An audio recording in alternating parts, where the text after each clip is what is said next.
Entonces, miren, la médula está así. Entonces, vamos a diseccionar la médula, cómo se forma. Tenemos, ya saben, una zona interna ventricular, una zona intermedia que forma las placas basales que son motoras y las placas alarias que son sensitivas. Y tenemos la zona marginal que es sustancia blanca. Entonces, la H es sustancia gris, los alrededores es sustancia blanca. O sea, en la H hay puras somas y en lo blanco hay puras neuritas. De tal manera que tenemos astas o cordones grises y astas o cordones blancos. Las astas grises son las astas, para no confundirnos, vamos a decirle simplemente anteriores y posteriores. Los cordones blancos son anteriores, laterales y posteriores. Entonces, de tal manera que esto es posterior y hacia acá es anterior. O sea, hacia atrás es sensitivo y hacia adelante es motor. Así es una regla, ¿no? Sensitivo posterior, motor interior. De tal manera que la médula está talicada. Bueno, primero les tengo que decir que hay una fisura medial anterior y una fisura medial posterior. Así va. Es la estructura básica de la médula. Entonces tienen que saber que la médula está talicada en láminas de Rexel. Son tabiques que se forman en la H de la médula que tienen funciones específicas. Se las voy a mencionar y les voy a decir las más importantes. La primera, la que está más en el margen posterior, nos vamos al posterior anterior. La primera es el núcleo postero lateral del bisagra, o también se le conoce como de Waldeck. Y esta sirve porque es la entrada prácticamente de toda la vida posterior al menos, ¿no? Entonces que viene un nervio posterior que termina en el ganglio de la raíz dorsal, ahí hace sinapsis con un soma, después se conecta a la raíz ventral y finalmente el nervio raquidiocerebral. Entonces vienen todas las afferencias y inputs que entran en la primera, que es el núcleo posterolateral de Elisauer, o fascículo posterior de Elisauer, o el núcleo de Waldeck. Esa es la 1. 2. Y esta sí es importante. Bueno, no es que la otra no, pero la primera solo sirve de paso de los fibras nerviosas. La 2 es la sustancia gelatinosa de Rolando. Y esta sí tiene su importancia porque alberga la segunda neurona de la vía espino-talámica. Ya más adelante vamos a hablar eso de la segunda neurona. La tercera es el núcleo propio. El núcleo propio del asta dorsal. Tercero. Bueno, de hecho 3 y 4. Comparte 3 y 4. 5 y 6. ¿Colores en rojo? 5 y 6. 5 y 6 son el cuello y la base del asta posterior o asta dorsal.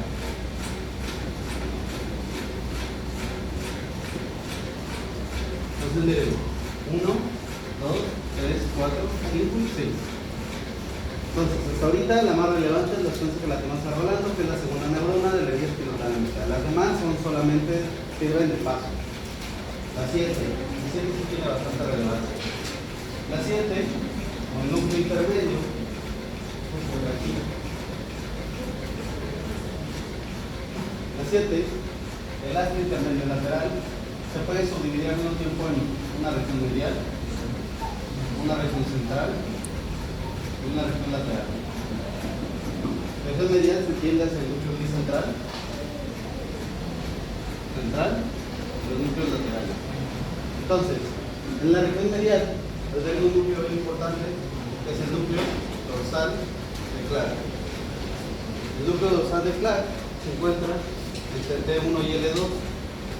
Y este es la segunda neurona de la vía espino-cerebelosa, anterior y posterior. Núcleo dorsal de Clark de T1 a L2. A nivel lateral, en ciertas partes medulares se forma un asta. Así como hay un asta anterior o un asta posterior, también se forma un asta intermedio lateral, pero solamente de T1 a L2. Igual que Clark, de T1 a L2 se forma el asta intermedio lateral. Esta tiene que ver con las fibras preganglionares simpáticas. Y parte de la lámina 7, pero a nivel central, están las motoneuronas de Renshaw.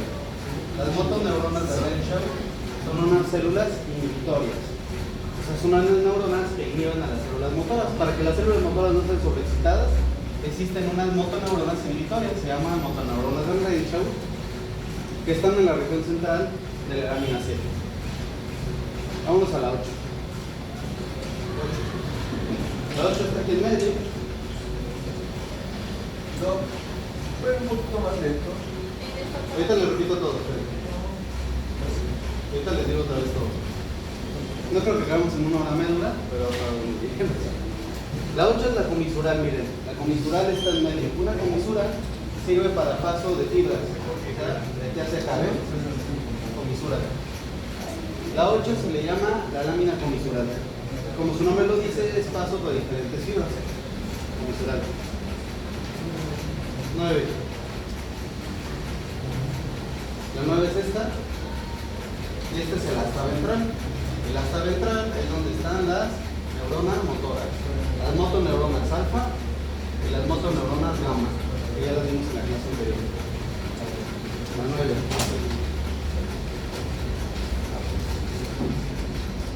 Tienes razón, mejor lo vemos más lento y pues mejor lo que veamos que quede bien cimentado, ¿no? A verlo al relajo y que no me entiendan. Sí, vamos a ver médula en 2 clases. Ya, el temario no lo vamos a acabar. Es que se pasan, como... Pero bueno, quiero que lo que alcancemos a ver, sí lo aprendamos bien. Entonces, miren, ahí les va. La médula está radicada en diferentes partes, se llaman láminas de Rexel. Entonces, si nos vamos de atrás hacia adelante, así va el orden.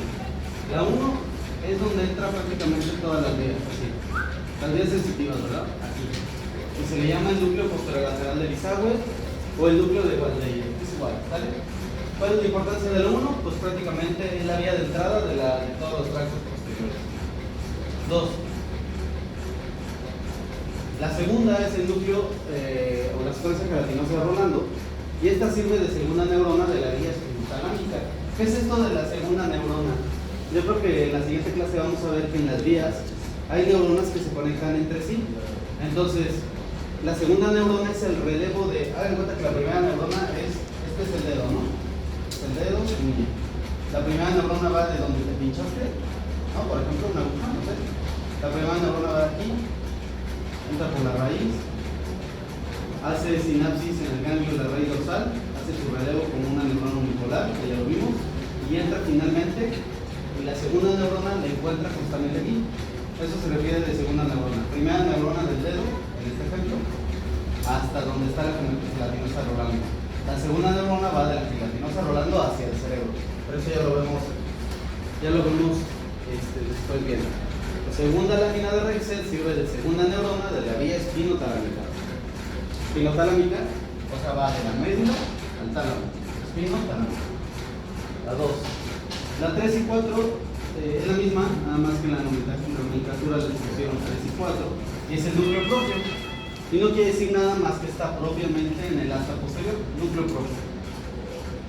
5 y 6 son el cuello y la base del asta posterior, el cuello y la base. Entonces el núcleo propio, el cuello y la base simplemente sirven de paso de neuronas. No hay una neurona en específico que llegue ahí, simplemente albergan, sirven de paso de los diferentes axones. La 7, que es la intermedia, la 7 es esta, toda esta, y tiene una región medial, tiene una región central y tiene una región lateral.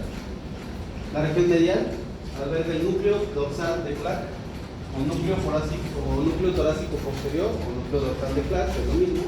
Esta solamente se encuentra en la médula toracolumbar, del T1 a L2.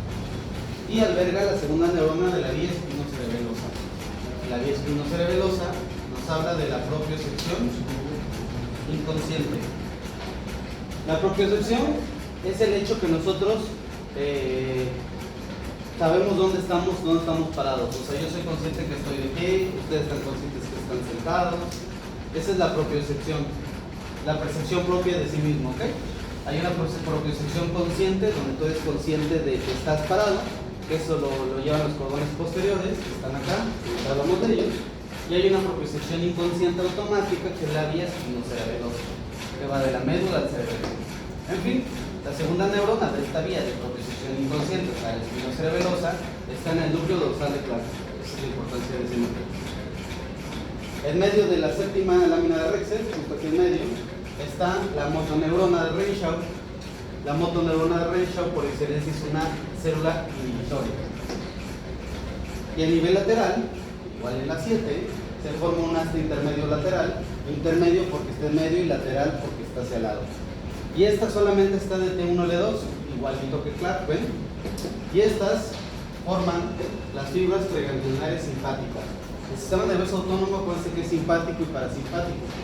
El simpático es el que te pone alerta, el parasimpático es el que está en reposo. Ustedes ahorita tienen activado el parasimpático. En cambio, si suena la alarma y está temblando, lo que te hace correr, taquicardia, que suba la frecuencia cardíaca, haya vasodilatación periférica, es el sistema nervioso simpático. Pues bien, ¿dónde se encuentra este sistema nervioso autónomo? El T1 a L2, en la séptima lámina de Rexel, formando una laminita, como un piquito que así.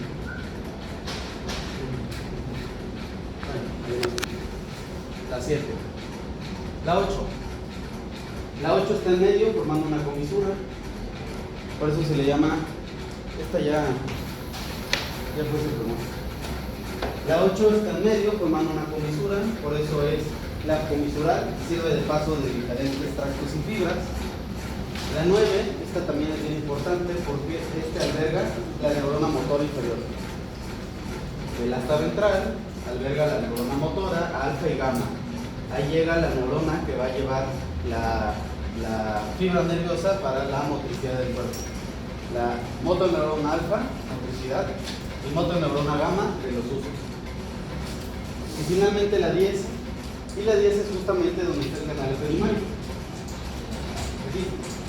Se llama núcleo gris central y esta tiene una función vegetativa automática. Por ejemplo, el control de esfínteres.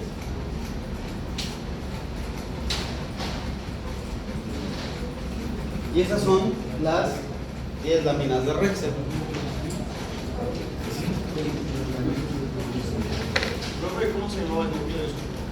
¿Cuál? El 10. Núcleo gris central. ¿Y la 9? Asta ventral.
Entonces la médula cambia su forma de acuerdo a si es cervical, si es dorsal, si es lumbar o si es sacral. Y hay características un poquito específicas de cada una de ellas. Por ejemplo, miren, todas tienen forma de H, ¿verdad?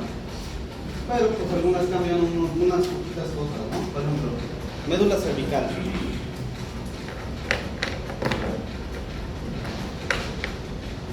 La médula cervical, que es esta primera que ven, en las astas dorsales, entonces, ¿qué tiene? El núcleo gelatinoso de Rolando, el núcleo propio. ¿Qué tenemos en las astas ventrales? Las astas ventrales, en la porción anterior, o sea, la lámina 9, esta, es motora. En la médula cervical, en la región medial, siempre van las neuronas que van al esqueleto axial. O sea, en el caso de la médula cervical, son las neuronas que van hacia el cuello. En cambio, de manera lateral, es el esqueleto aprendicular, o sea, lo que va hacia los miembros torácicos. Entonces, medial, esqueleto axial. Lateral, esqueleto aprendicular. Así, eso es en toda la médula. O sea, la convergencia de los núcleos de neuronas que van hacia el cuello, en la cervical, van mediales, y los que van hacia los miembros torácicos van laterales. Luego hay dos núcleos específicos de la médula cervical, que es el núcleo accesorio y el núcleo frénico. El núcleo accesorio es la continuación del nervio accesorio, que saben que es el 11º nervio craneal, y el núcleo frénico, vamos a poner aquí, núcleo accesorio, el núcleo frénico. El núcleo frénico es un núcleo importante que le va a dar la inervación al diafragma y va a ser importantísimo para la respiración. Entonces tenemos dos núcleos, el núcleo accesorio, que es parte del nervio accesorio y que va a darle la inervación al esternocleidomastoideo y al trapecio, y el núcleo frénico que va a ir hacia el diafragma. Relevancias anatómicas de la médula cervical. Hablemos de la médula torácica. La médula torácica también tiene sustancia gelatinosa de Rolando, núcleo propio, bolito, pero en la médula torácica aparecen unos núcleos especiales. Aparece el núcleo de Clark, que ya saben que el núcleo de Clark está en la lámina 7 en su región medial. Eso aparece Clark, que va de 1 al 2. Y aparece el asta intermedio lateral. Acuérdense que el asta intermedio lateral también va desde 1 al 2 hasta intermedio lateral, y ahí es donde están las fibras preganglionares simpáticas. Por eso la H tiene un piquito, porque la sumatoria de las neuronas simpáticas forma esta asta intermedio lateral. A nivel del asta ventral, entonces también tenemos lo mismo. En el nivel medial, si uno es al cuello, el otro es al tronco. O sea, las neuronas que van al tronco. Y la H, si se fijan, no es tan redondeada y no está tan construida la asta ventral, está más delgadita, porque no hay neuronas laterales, porque las que dieron hacia el miembro torácico ya se dieron ahí arriba. Entonces solamente tenemos un grupo medial, que son las neuronas que van hacia el tronco. Esa es la médula torácica. Vámonos a la médula lumbar. La médula lumbar, si se fijan, la H ya está más voluptuosa hacia abajo. ¿Qué encontramos? Sustancia gelatinosa de Rolando, el núcleo propio. Llegamos a encontrar incluso Clark. Lo más que el Clark va de T1 a L2. Y otra vez el asta ventral se vuelve chocha porque pasa el mismo fenómeno que en cervical. A nivel medial se va hacia el tronco y a nivel lateral se va hacia los miembros pélvicos. Así. ¿Y qué pasa en la médula sacra?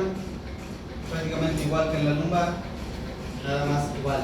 Gelatinosa Rolando, el núcleo propio, Clark desaparece porque ya estamos a nivel sacro, a nivel medial, tronco, a nivel lateral, miembros pélvicos, pero se forma una protusión más. Este corresponde a la protusión parasimpática. Si hay simpática, hay parasimpática. ¿A qué nivel se encuentra? De S1 a S4.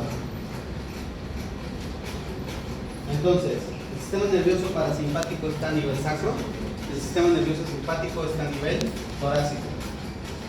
Y por eso es que la H de la médula se ve diferente, por estas pesquicias, ¿no? Las preguntas clave sería: ¿dónde está el núcleo dorsal de Clark? ¿Dónde está en las fibras preganglionares simpáticas? ¿Dónde se encuentra la protusión parasimpática? ¿Dónde se alberga el núcleo frénico? Preguntas así podrían ser, ¿no?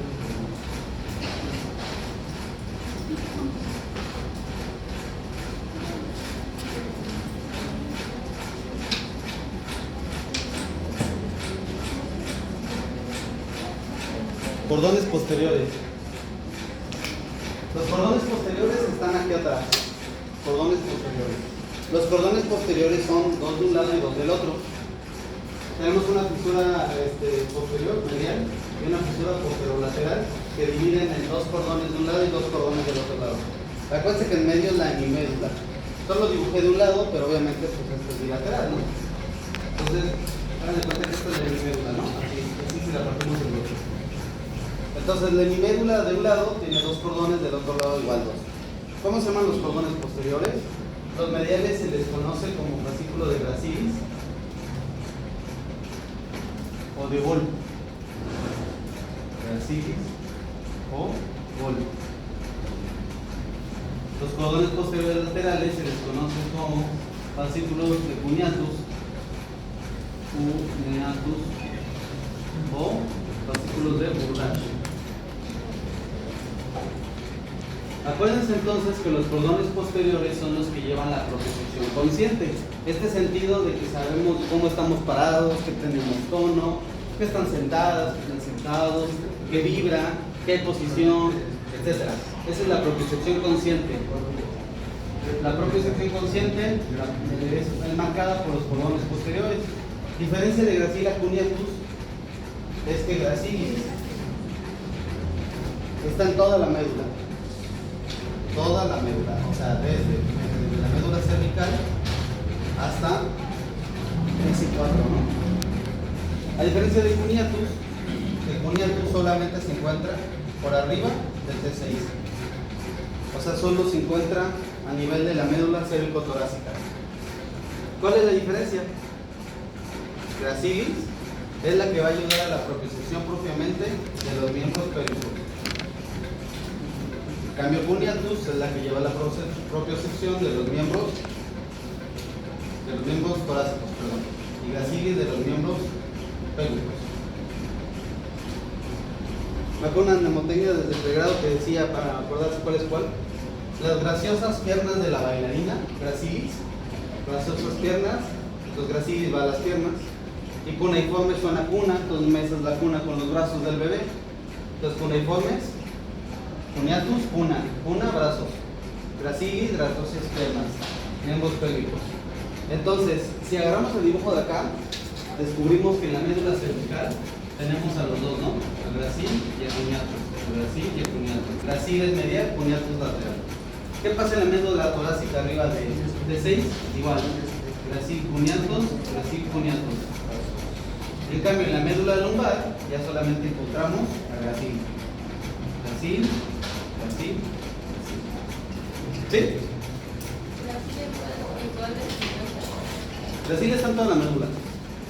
En cambio, el cuneatus solamente está arriba de T6, por eso solo lo dibujé en la torácica y en la cervical.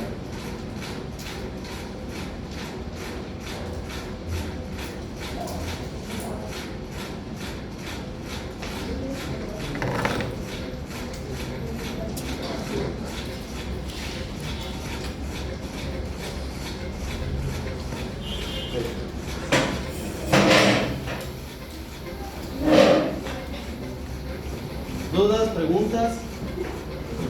¿Hasta ahorita? ¿Mande? ¿Qué hay en la médula lumbar? Pues acuérdate que a nivel medial va hacia el tronco, a nivel lateral del asta ventral va hacia los miembros pélvicos. Solo se encuentra Gracil, no hay cuneatus. ¿Sí? Ajá, medial, exacto. Medial es esqueleto axial y lateral es appendicular. Eso es así todo. ¿Qué es lo importante de lo que acabamos de decir? Que la médula tetarica con las láminas de Rexer, las relevantes pues prácticamente son, las más relevantes son la gelatinosa de Rolando, el núcleo de Sarah de Clark, el asta intermedio lateral, el asta ventral. Yo creo que esas son las más relevantes. Que de acuerdo a estas fabricaciones, la médula va cambiando de forma, de acuerdo si es cervical o si es sacra, cervical, torácico, lumbosacra. Acuérdense que la médula cervical va de C1 a C8, la médula cervical va de C1 a C8, ¿Cuántas vértebras cervicales hay? Hay 7, ¿verdad? Pero hay 8 niveles cervicales. Y eso simplemente es porque arriba de C1 sale el primer nivel. Entonces por eso hay uno extra, ¿no? Entonces de C1 a C8. ¿Cuántas vértebras torácicas hay? ¿Cuántas? De 1 a T12. ¿Lumbares? De 1 a L5. Y finalmente sacro es 1 a C4 o es 1 a C5, ya depende de las variaciones. Entonces así van los niveles medulares. Lo importante de esto es que sepan que está tabicada, que tiene diferentes regiones cada parte de la médula, que hacia posterior es sensitivo, hacia anterior es motor, qué tipos de neuronas. Entonces, vamos a saber que hay tractos ascendentes y descendentes. Tractos ascendentes y descendentes. Ascendentes y descendentes. ¿Qué significa eso? Que hay vías que van de la periferia, por ejemplo, el mismo ejemplo del dedo, ¿no? Va desde el dedo, entra a la médula y de ahí al cerebro. Esa es una vía ascendente. Por lo tanto, todas las vías ascendentes son sensitivas. Es la manera de que el cuerpo entiende su entorno. O sea, el frío, la sensibilidad, la presión, la vibración, la posición, todo eso es externo. El cuerpo lo identifica, lo manda a la médula y la médula al cerebro. Todos esos son los tractos ascendentes. Los tractos descendentes es todo lo contrario. Lo que el cerebro le dice al cuerpo que haga por medio de la médula. Todos los tractos descendentes, por lo tanto, son motores. Y hay varios tractos, pero se los voy a resumir en 4. En los 4 principales tractos. Ahorita les voy a poner este lado.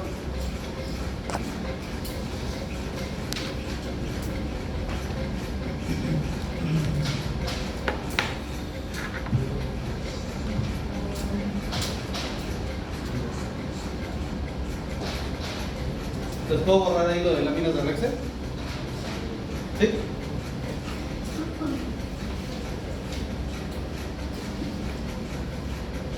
Este tema es de los más difíciles, no se abriga. Este en particular se da en 3 clases, pero pues lo estamos tratando de sintetizar a 40 minutos, ¿no? Ridículos 40 minutos. Bueno. Vamos a ver los tractos ascendentes principales, ¿vale? Tractos ascendentes. ¿Quieren respirar? ¿Tienen 5 minutos? ¿Sí? ¿Qué tiempo?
Salud.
Entonces, miren, ahí les va.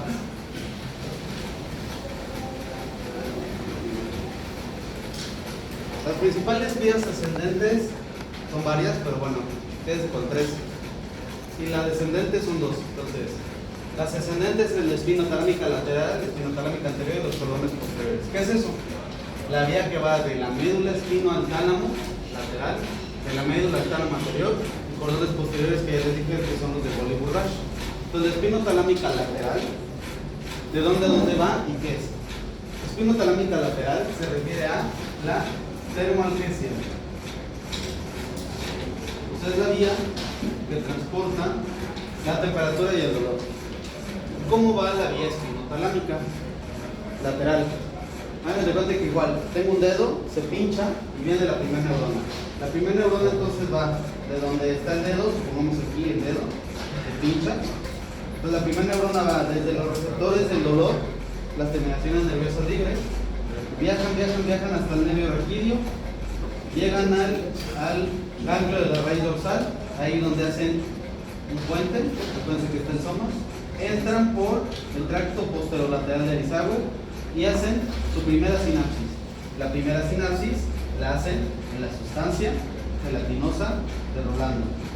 Entonces, primera neurona de su receptor periférico a la sustancia gelatinosa de Rolando. Segunda neurona de la sustancia gelatinosa de Rolando atraviesa todo el asta posterior, cruza contralateral hasta el cordón blanco lateral del otro lado. Ya una vez ahí, ahora se los voy a dibujar de este lado. Miren, esto es el cerebro, hemisferio cerebral del lado derecho, del lado izquierdo. Estos son los tálamos que están al lado del tercer ventrículo, toda la médula. Entonces, aquí va la vía, cruza contralateral, sube toda la médula hasta que llegue a nivel del tallo cerebral. Una vez que llega al tallo cerebral, ya no se le llama la vía espinotalámica, se le llama el hemisco espinal. Sube hasta que llega al tálamo. Y el tálamo tiene su propia clase, pero vamos a ver que el tálamo son unos núcleos muy profundos, muy importantes, donde llega toda la información del cuerpo. Casi toda la información llega al tálamo. Hagan de cuenta que es el gran, se entera de todo. Una vez que llega ahí, es la tercera neurona, a través del núcleo talámico ventral, póstero, lateral, o BPL. En el núcleo talámico, vamos a ver cuando vemos tálamo que hay núcleos talámicos, pues bien, llega el núcleo talámico ventral posterolateral. Una vez que llega aquí, sube y atraviesa todo hasta llegar a la corteza motora primaria, que también es otra clase, pero bueno, la corteza motora es el área 4 y 6 de Brodmann. Ah, no, perdón, es sensitiva, ¿verdad? No me equivoqué. Es 1, 2 y 3 de Brodmann. El área 1, 2 y 3 de Brodmann, que es la sensitiva. Y la corteza cerebral sensitiva entiende entonces que hay una sensibilidad dolorosa. Y todo esto es la vía del dolor y la temperatura. La vía espinotalámica lateral. Entonces, se pincha el dedo. Lo reciben, en este caso, las terminaciones nerviosas libres. Viaja por la raíz que le corresponde. Se va a la raíz posterior porque es sensitiva. Entra por Eisenhower y hace sinapsis en la sustancia gelatinosa de Rolando. Una vez que hace sinapsis en Rolando, atraviesa la médula del otro lado y sube contralateral hasta el tálamo en BPL. Tercer neurona, del tálamo hasta la corteza sensitiva, 1, 2 y 3. Y la corteza sensitiva interpreta entonces esto como una sensibilidad de dolor o de temperatura. Ya dependerá. Si es de dolor, pues terminaciones nerviosas libres. Si es temperatura, pues los corpúsculos de Krauss y de Ruffini, ¿no? Ya dependerá de lo que sienta el cuerpo. Lo que quiero que se queden es que hay 3 neuronas y que sepan cómo va y que es contralateral. De tal manera que si se afecta la corteza sensitiva izquierda, la sensibilidad afectada va a ser la derecha y viceversa. La espinotalámica anterior es exactamente igual que esta, nada más que conduce el tacto protopático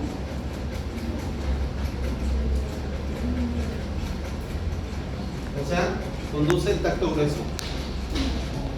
Este es dolor y temperatura y este es el tacto grueso. La vía espinotalámica anterior es exactamente igual que la otra. Por ejemplo, su dedo siente la presión de la pluma, ¿no? Por ejemplo. Entonces, lo mismo. Viene la primera neurona, ganglio de la raíz dorsal, sinapsis en gelatino cerebro-blando. La segunda atraviesa la médula contralateral. La diferencia es que en lugar de subir por los fascículos espinotalámicos laterales, esta sube por los fascículos espinotalámicos anteriores. O sea, es un poquito más anterior el fascículo. Sube contralateral, llega a BPL y de BPL a la corteza sensitiva primaria. Prácticamente es lo mismo, nada más que una es termalgesia y la otra es tacto protopático. Cordones posteriores. Los cordones posteriores, como ya dijimos, hablan de la propiocepción consciente, presión y vibración. Y si hay un tacto grueso, hay un tacto fino. El nombre médico es tacto epicrítico, tacto fino, tacto discriminativo. Por ejemplo, los corpúsculos de Meissner identifican una sensación suave, lo transportan hacia el ganglio de la raíz dorsal y aquí cambia. En lugar de atravesar la médula, los cordones posteriores, la segunda neurona, se va ipsilateral, o sea, se mete ipsilateral a los cordones posteriores que le corresponden. ¿Qué es que le corresponda? Acuérdense que con hiatus solo es miembros torácicos, gracilis es miembros pélvicos. Entonces, si es el pinchazgo del dedo, del primer dedo de la mano derecha, entonces va a subir por gracil o cuñatus. Cuñatus, ¿no? Sube por cuñatus, lo voy a dibujar ahora en esta de aquí. Subipsilateral, miren, este no depusa en la médula, subipsilateral. Sube, hasta que se encuentre en el bulbo raquídeo. Una vez que se encuentra en el bulbo raquídeo, hace sinapsis en la segunda neurona, que es los núcleos de gracil o los núcleos de cuñatus. Haz de cuenta que los cordones posteriores, cuando alcanzan la médula, terminan en núcleos y se llaman igual. El fascículo gracil termina en el núcleo gracil, el fascículo cuñatus termina en el núcleo cuñatus. Entonces, primera neurona va desde la mano, un ejemplo, hasta el núcleo gracil y cuñatus, hasta ahí, ipsilateral. Una vez que hace sinapsis en la primera neurona, esta decursa contralateral, decursa al otro lado por medio de las fibras arcuatas internas. Y una vez que cruza contralateral, sube hasta el tálamo, al BPL. Esta vía en la cual sube hasta el tálamo ya no se le llama cordones posteriores, aquí se le llama lemnisco medial. Lemnisco medial. Así como hay un lemnisco espinal de la vía espinotalámica, hay un lemnisco medial de los cordones posteriores. Entonces, una vez que llega al tálamo, el tálamo en BPL entiende la transmisión nerviosa y finalmente, de nuevo, va a la corteza somatosensitiva primaria. Área 1, 2 y 3 de Brodmann. Así funcionan los cordones posteriores. Repito, viene la sensibilidad, la propiocepción, la vibración, la presión o el tacto discriminativo, entra por el nervio raquídeo, hace su relevo aquí en el ganglio dorsal, entra por Waldeyer, pero en lugar de irse al otro lado de la médula, justamente ahí ese mismo nivel de la médula, entra por el cordón posterior ipsilateral y sube hasta el nivel del bulbo raquídeo, donde hace sinapsis en el núcleo de Gracil o del coniatus. Una vez que hace sinapsis, acaba la primera neurona, decruza contralateral por medio de las fibras acuáticas internas y sube hasta el tálamo por medio del lemnisco medio hasta que encuentra la tercera neurona.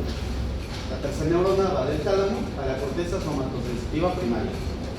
Esa es la vía de los cordones posteriores. Y esas son las vías elementales de la sensibilidad. Hay más. Está la vía espinotectal, está la vía espinorrúbrica, está la vía espinolivar, etc. Pero bueno, las principales son estas. La que dice que nos duele algo y que sentimos temperatura, la que nos dice que sentimos un tacto grueso, las que nos dice que sentimos un tacto suave, y la propiocepción consciente. Acuérdense que si hay propiocepción consciente, hay propiocepción inconsciente. No les voy a dibujar la vía porque si no, no terminamos, pero la propiocepción inconsciente es por la vía espino-cerebelosa.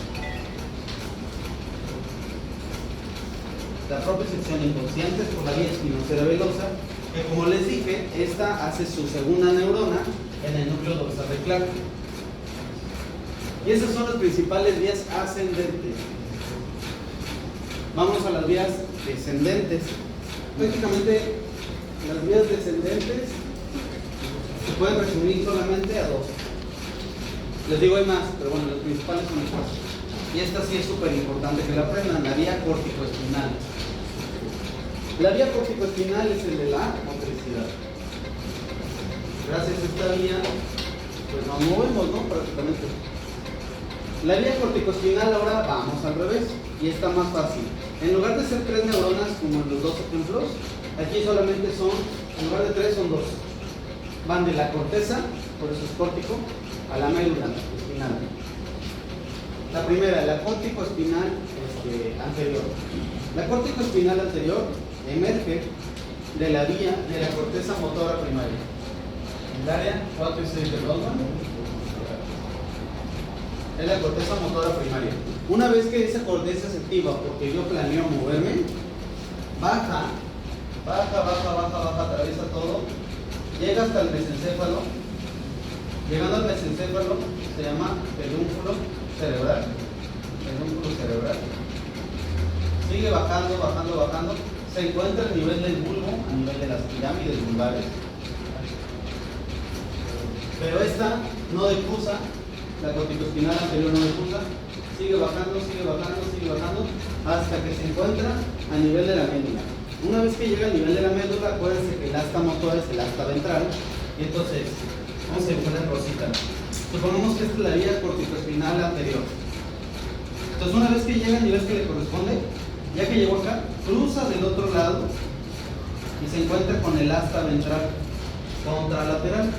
Cruza del otro lado, a nivel de la médula, y se encuentra con el asta ventral.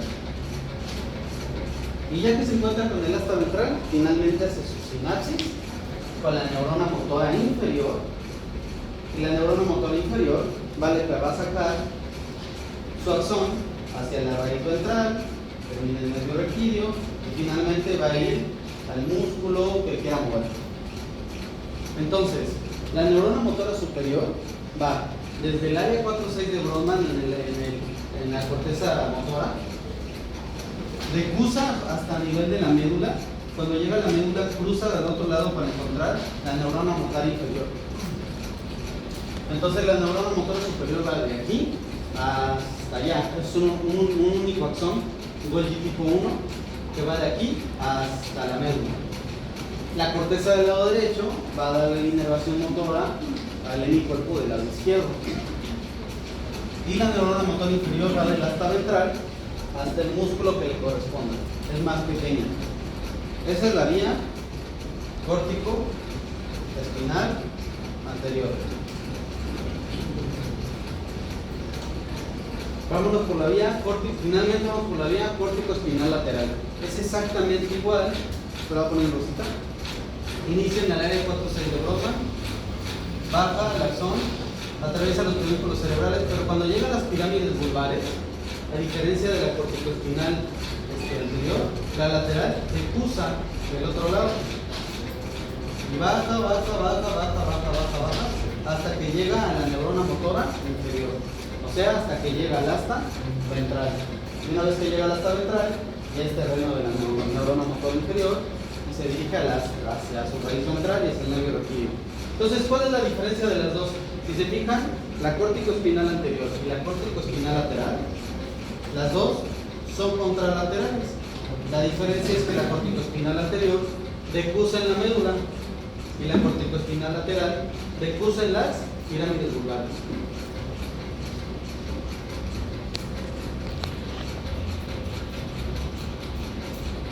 En las pirámides vulvares. Entonces, prácticamente una lesión de un hemisferio va a generar debilidad en la otra parte del cuerpo. ¿Cuál es la más común de las dos vías? De toda la vía motora, el 90% de las fibras van a cruzar en las pirámides. 90-95. Entonces, la más relevante va a terminar siendo la córtico-espinal lateral.